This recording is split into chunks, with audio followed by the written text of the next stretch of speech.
Al-Fatihah. Bismillahirrahmanirrahim. Putusan Bahsul Masail Senin 18 Rabiul Awal 1443 Hijriah, 25 Oktober 2021 Masehi. Masalah mahram sepersusuan. Ada seorang wanita sebelum menikah ia mempunyai pekerjaan sebagai ibu susuan, ada orang yang menyusui bayi-bayi. Selang beberapa masa ia menemukan jodohnya dan menikah. Pertanyaan, wanita ini harusnya ada apa? Bagaimanakah status anak yang maksudnya terus suaminya itu mati atau perceraian, kemudian dia nikah lagi gitu loh maksudnya ini. Bukan seorang wanita ini seorang perawan yang menyusui, enggak. Ini kalau orang itu enggak punya susu kalau enggak punya suami. Jadi mestinya begitu ini pertanyaannya. Itu kan ya. Jadi seorang wanita dia itu biasa menyusui orang lain, anak-anak bayi-bayi itu. Kemudian suaminya mati atau dia bercerai dengan suaminya itu, kemudian nikah lagi.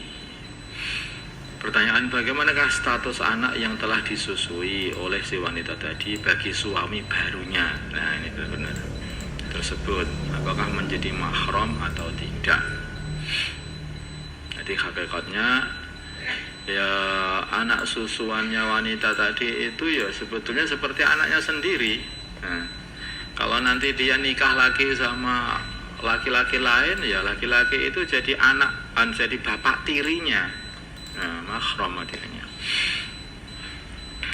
Bukan bapak angkat ya, bapak tiri. Angkat dengan tiri itu beda. Jadi seperti suaminya ibunya, walaupun itu ibu susunya. Seperti suaminya ibunya sendiri. Jawab, menjadi mahram bagi suaminya, tapi dengan syarat, yaitu si suami sudah dukhul pada istrinya tersebut. Kedua, sudah memenuhi persyaratan rodok, yaitu masalah rodoknya. Yang insya Allah ya sudah memenuhi kalau dia itu memang pekerjaannya sebagai tukang menyusui anak bayi. Sudah memenuhi persyaratan rodok, diantaranya yaitu wanita yang menyusui sudah berumur 9 tahun, umur haid misalnya 9 tahun ke atas. 2, anak yang disusui belum berumur 2 tahun, bayi. 3, menyusuinya diyakini sudah mencapai 5 kali susuan. Ya, ini tapi urusan ini ya, ini saya tambah lagi ini. Terdapat perbedaan pendapat mengenai jumlah susuan yang menetapkan kemahroman. Menurut Imam Abu Hanifah, Imam Malik, Imam Auza'i dan beberapa sahabat seperti Sayyidina Ali, Ibnu Mas'ud, Ibnu Abbas, Ibnu Umar, bahwa 1 kali susuan pun sudah menetapkan kemahroman. Nah, makanya ini harus hati-hati, terutama urusan pernikahan. 1 kali persusuan pun itu sudah menetapkan kemahroman. Ini banyak Imam Abu Hanifah, Imam Malik dalam madhab 4. 2, mati tertabrak mobil. Ada seseorang mau dianiaya atau mau dirampok oleh perampok, kemudian ia melarikan diri ke jalan. Sesampainya di jalan, karena tidak melihat kanan kiri, ia tertabrak mobil dan langsung meninggal. Pertanyaan, siapakah yang harusnya dituntut? Apakah yang menabrak atau yang membegal? Mengingat mobil yang menabrak tidak tahu kalau ada orang yang di depannya, karena dia lewat dengan cara mendadak. Jawab, yang dituntut yang bisa dituntut dia adalah yang menabrak, tetap saja yang menabrak, karena dianggap ini adalah pembunuhan tidak sengaja. Adapun yang menanggung diat adalah akilahnya, keluarganya yang mengelilingi dia. Akilahnya orang yang menabrak. Sedangkan yang membegal mendapat hukuman dari imam. Kan imam masjid, maksudnya di pemerintah, di khalifah. Sekarang akilah. Akilah itu apa? Akilah adalah semua asobahnya jani, orang yang apa itu nabrak tadi, selain asal dan fara. Dimulai dari yang paling selain asalnya si orang yang menabrak, asalnya jani, dan bawahnya jani. Dimulai dari yang paling dekat, yaitu yang menanggung nanti saudara-saudara lelaki jani, orang yang menabrak tadi, yang sekandung dan sebapak. Terus anak-anak laki dari saudara jani yang sekandung dan sebapak.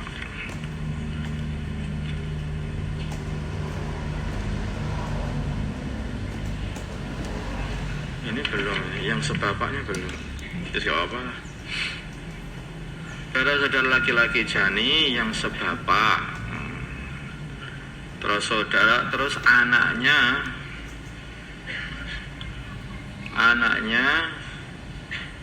saudara laki-laki yang sebapak. Dia harusnya begitu. Dia ada yang sekandung, ada yang sebapak begitu. Paman-paman jani yaitu saudara laki-laki kandung dan sebapaknya ayah. Ya gak apa-apa, ini gitu gak apa-apa. Anak laki-laki paman, anak dari saudara laki-laki kandung dan sebapaknya ayah. Paman-pamannya ayah, paman-pamannya ayah. Itu banyak enggak? Paman-pamannya ayah, saudara laki-laki kandung dan sebapaknya kakek. Paman-pamannya ayah, saudara laki-laki kandung dari sekandung dan sebapak. Menurut saja gitu aja. Anak laki-laki dari pamannya ayah, anak laki-laki dari pamannya ayah kalau masih hidup ya. Nah, paman-paman kakeknya, ya paman-pamannya kakek ya, ya kalau masih ada lah ini ya, saudara laki-laki kandung dan sebapaknya. Jadi sampai ke atas itu semua yang saudara, akhirnya itu saudara dia, saudara bapak dia, saudara kakek dia, saudara buyut dia, saudara canggah dia, saudara itu semua itu semuanya itu yang menanggung. Dan anak-anaknya semuanya. Kalau ada. Ini tambahan lagi, anak-anak lelaki dari pamannya, nanti banyaklah itu. Terus mu'tik, yaitu orang kalau dia orang yang memerdekakan jani, kalau dia dulunya itu budak. Terus asobahnya mu'tik, nah itu sama saja tadi. Asobahnya mutik tadi, kanan kiri tadi. Saudaranya itu semuanya, saudaranya dia, saudaranya bapaknya, saudaranya terus saudara lagi terus sampai ke atas. Terus mutiknya ayahnya, lalu tambah lagi nanti terus saudara. Asobahnya orang yang merdekakan ayah. Nah, ini enggak udah dibaca aja lah. Ini terlalu banyak dah. Kali ketiganya juga enggak begitu paham paling nanti kata. Kalau nanti siapa nanti biar dituliskan aja kalau memang pengennya ini. Karena ini nggak ada itu seperti moktek di sini, ini juga sudah nggak ada. Karena nggak ada yang asalnya budak di sini ya sudah. Adapun pembayaran diat khoto, nah, diberi tenggang waktu. Nah, belum tambah lagi ya. Kalau semua asobah tersebut tidak ada, maka pindah ke Baitul Mal. Yang menanggung nanti Baitul Mal. Kalau Baitul Mal tidak ada, maka pindah ke jani itu sendiri. Adapun pembayaran diat khoto diberi tenggang waktu sampai 3 tahun bagi akilahnya. Yang kaya setiap tahunnya membayar seukuran setengah dinar, 1.250.000 kira-kira sekarang ini. Adapun akilahnya itu mutawasid, sedengan orang cukup begitu saja, maka setiap tahunnya dia menanggung seukuran 1/4 dinar, yaitu 625.000. Sebetulnya ini juga ada hikmahnya ya, agama membuat seperti ini. Yaitu hikmahnya itu supaya orang itu rukun sama keluarganya. Jadi satu keluarga itu ada yang punya masalah, yang harus nanggung masalah seperti itu, maka saudara-saudaranya kanan kiri itu semuanya ikut urunan untuk menyelesaikan masalahnya saudaranya atau keponakannya itu tadi, atau saudara-saudara sepupunya. Bagi jani sekarang, bagi orang yang menabrak tadi, wajib menunaikan kafarah, yaitu satu, memerdekakan budak muslim kalau ada. Kalau tidak ada, maka puasa 2 bulan berturut-turut tidak boleh putus. Hanya istighfar, puasa taubat. Orang yang mengandung obat yang mengandung alkohol, bagaimana hukum alkohol yang digunakan untuk campuran obat-obatan? Jawab boleh. Karena alkohol sendiri ini ya kita melihat atau mengambil pendapatnya ulama yang mengatakan bahwa alkohol itu adalah suci, yang najis itu adalah khamr. Bukan enggak najis, yang najis itu khamr, minuman yang memabukkan itulah yang najis, whisky, bir dan sebagainya, itu cap tikus. Apa itu minumannya wong sini loh, cap tikus. Nah, yang seperti itu najis. Nah, bagaimana dengan alkohol? Alkohol itu tidak najis. Kalau alkohol najis, ya berarti kita nggak boleh makan pisang, nggak boleh makan anggur, ya dah. Nggak boleh makan mangga, itu mengandung alkohol, najis itu. Jadi bukan alkoholnya, itu yang najis itu ya khamrnya, itulah. Wallahu a'lam. Nah, kalau sendiri itu, kalau alkohol disahkan dan alkohol murni begitu, atau ada campuran air sekian persen atau 90%, 80% ya, itu alkohol seperti itu biasanya bukan untuk diminum, itu dibuat untuk campuran minyak wangi, dibuat untuk pembersih luka, dibuat untuk seperti itu. Dan itu bukan minuman, itu mendemi, bukan mendemi, itu ngeracuni, malah racun. Itu ya kadang-kadang ada satu obat-obatan yang hanya bisa dicairkan itu dengan alkohol.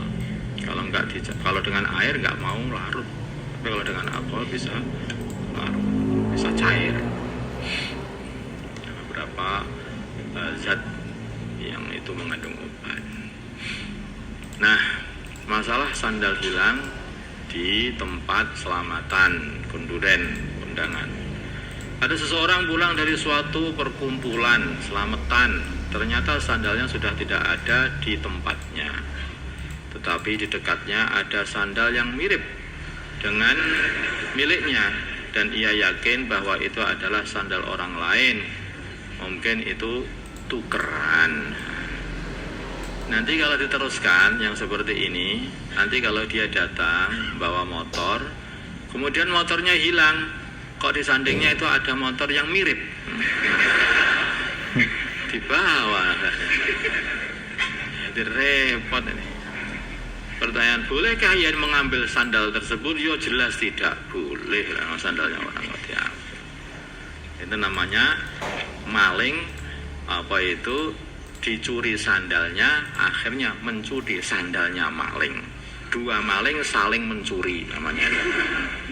Allahumma shalli ala sayyidina Muhammad wa ala sayyidina Muhammad wa ala sayyidina Ibrahim wa ala ali sayyidina Ibrahim wa ala sayyidina Muhammad. Allahumma arham sayyidina Muhammad, Allahumma ighfir sayyidina Muhammad, Allahumma aslim alif baina qulubihim wa sayyidina Muhammad, Allahumma salli ala sayyidina Muhammad, sallallahu ala sayyidina Muhammad.